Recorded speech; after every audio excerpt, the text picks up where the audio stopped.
Praise the lord. యాత్రికుని ప్రయాణము, John Bunyan. మొదటి భాగము.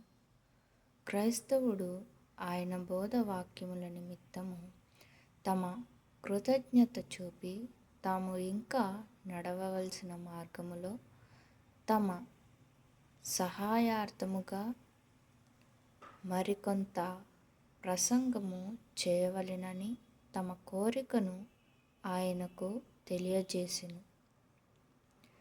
ఆయన ప్రవక్త అనియు తమకు ఏ సంగతులు సంభవింపవచ్చునో వాటిని తాము ఎలాగున విరోధించి జయించవలెనో అదియును తమకు బోధింపగలడనియు వారు బాగుగా ఎరిగినందున మరి ముఖ్యముగా ఆయనను వేడుకొనిరి.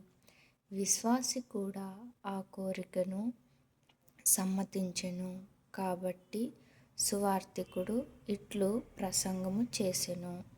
సువార్తికుడు, నా కుమారులారా, మీరు పరలోక రాజ్యములోనికి ప్రవేశించుటకు అనేక శ్రమలు, బంధకములు, ఆపదలు పొందవలెనని సువార్త యొక్క సత్యవాక్యము ద్వారా మీరు వినియున్నారు.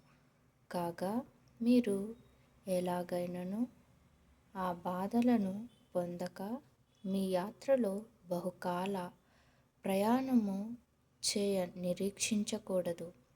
ఆ సాక్ష్యముల సత్యము ఇదివరకు మీకు సంభవించిన వాటి వల్ల కొంత మట్టుకు మీకు దృష్టాంత పరచబడెను. శీఘ్రముగా మరి దృష్టాంతములు కనబడును. ఎందుకనగా మీరు కొంచెమే ఈ అరణ్యములో ప్రయాణము చేసియున్నారు కదా.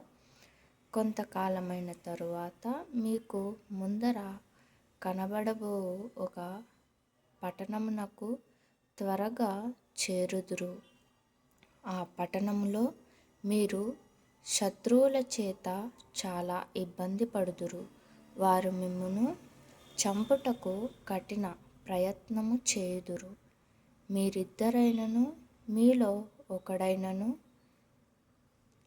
మీరిచ్చు సాక్ష్యము రక్తముతో ముద్రించవలసి వచ్చునని నిశ్చయించుకొనుడి. అయితేనేమి మీరు మరణ పర్యంతము నమ్మకముగా ఉండుడి.